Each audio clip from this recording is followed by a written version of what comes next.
Class 9th के student ध्यान दें, आ गया आपका अर्धवार्षिक परीक्षा का हिंदी का पेपर, जो कि आपका 4 सेटों में आया है। तो आपका पहला सेट और दूसरा सेट कंप्लीट हो गया है।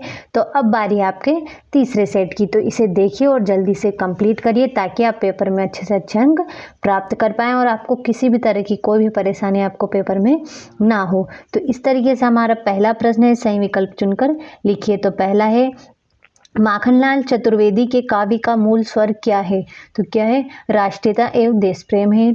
अगला है, ग्राम श्री कविता के रचनाकार है, तो कौन है? सुमित्रानंदन पंत है। अगला हमारा, रसात्मक वाक्य काव्यम परिभाषा किसकी है? किसकी है? आचार्य विश्वनाथ की है। अगला हमारा, महादेवी ने पुरस्कार में मिला चांदी का कटोरा किसे दे दिया? तो महात्मा गांधी को दे दिया था। अगला हमारा, उपसर्ग कहाँ प्रयुक्त होते हैं? तो उपसर्ग शब्द के पहले प्रयुक्त होते हैं। अगला हमारा, मृदुला गर्म की रचना कौन सी है? तो मेरे संग की औरतें हैं। इस तरीके से हमारा पहला प्रश्न आंसर सहित कंप्लीट हुआ। अब देखते हैं हमारा दूसरा प्रश्न। तो दूसरा प्रश्न हमारा, रिक्त स्थानों की पूर्ति कीजिए। तो पहला है, सोने का घड़ा शराब से भरा हो तो भी ही निंदा करेंगे, तो कौन निंदा करेंगे? सज्जन ही निंदा करेंगे। अगला हमारा, वीर रस का स्थायी भाव है, तो क्या है? उत्साह है। अगला, चरण सरोज पखारन लगा है, तो क्या है? एक रूपक अलंकार है।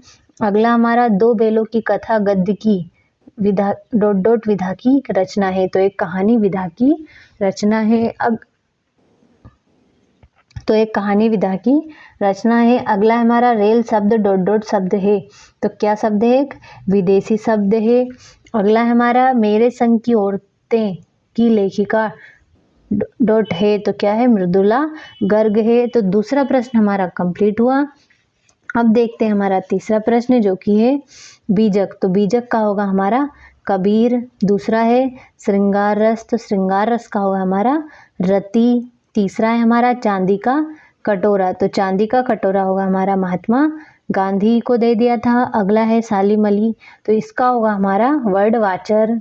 अगला है विद्यालय में, तो दीर्घ संधि है। अगला है इस जल प्रलय में, तो ये फणीश्वरनाथ रेणु की रचना है। इस तरीके से हमारा तीसरा प्रश्न भी कंप्लीट हुआ। अब देखते हैं हमारा चौथा प्रश्न, जो कि है एक वाक्य शब्दों में उत्तर लिखिए। तो पहला है, रसकान किसके भक्त थे? तो श्री कृष्ण के भक्त थे। अगला हमारा, स्थायी भाव को जगाने वाले व उद्दीप्त करने वाले का रस क्या कहलाता है? तो विभाव कहलाते हैं। अगला, कहानी के कितने तत्व माने गए हैं? तो 6। अगला, मनोयोग का संधि विच्छेद क्या है? तो मन धन योग है, मना धन योग।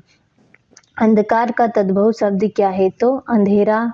अगला, जनरल मिथेया का चित्र किसने मंगाया था? तो लेखिका बहन रेणु ने मंगाया था। इस तरीके से आपका चौथा प्रश्न कंप्लीट हुआ। अब बारी आपके पांचवें प्रश्न की, जो कि आपके सत्य सत्य लिखिए। पहला है, माखनलाल चतुर्वेदी को देश की आज़ादी के लिए जेल जाना पड़ा था, तो ये आपका सत्य होगा। अगला हमारा, दोहा मात्रिक छंद है, तो ये आपका सत्य है। किसी घटना का आंखों देखे वर्णन रिपोर्टाज कहलाता है, तो ये भी आपका सत्य होगा। अगला हमारा, दिन रात में तत्पुरुष समास है, तो ये असत्य है। अगला है, लेखक रेणु जी बाद देखने अकेले ही निकल पड़े थे, तो ये आपका असत्य है। आखिरी हमारा, शंकर लड़कियों के छात्रावास में ताक झांक करता था, तो ये भी आपका सत्य होगा। तो पांचवा प्रश्न भी हमारा आंसर सहित कंप्लीट हुआ। अब देखते हैं हमारे बाकी के प्रश्न, जो कि हमारा छठा हो गया, भक्तिकाल को हिंदी साहित्य का स्वर्णयुग क्यों कहा जाता है? प्रगतिवादी काव्य की विशेषताएं बतानी है। इस तरीके से आपको सारे प्रश्न दे रखे हैं, इन्हें आप अच्छे से कंप्लीट करिए। जैसे 9वां सुमित्रानंद पंत की 2 रचनाएं बताएंगे, 10वां हो गया, 11वां हो गया, और ये हो गया आपका 12वां उपन्यास किसे कहते हैं? 2 उपन्यासकारों के नाम लिखिए। 13वां हो गया, और ये हो गया हमारा 14वां प्रश्न आगे है, और ये हो गया हमारा 15वां। इस तरीके से आपको सारे प्रश्न दे रखे, इन्हें आप जल्दी से देखिए और कंप्लीट करें, ताकि आप पेपर में अच्छे से अच्छे अंक प्राप्त कर पाएँ। ये हो गया आपका 19वां, और ये आपका 20वां, जिसमें आपको विज्ञापन लिखना है। में आपको अनुच्छेद लिखना है। इसमें गद्यांश दे रखा है, पढ़कर नीचे दिए गए प्रश्नों को आंसर करना है और ये आपके मित्र को बधाई पत्र लिखना है। और 23वें में आपको निबंध लिखना है। जिस विषय पे भी आपको अच्छे से आता हो उस विषय पे आपको एक निबंध लिखना है। तो मैंने आपको इस तरीके से सारे प्रश्न बताए हैं, अब इन्हें आप अच्छे से देखिए और कंप्लीट करें।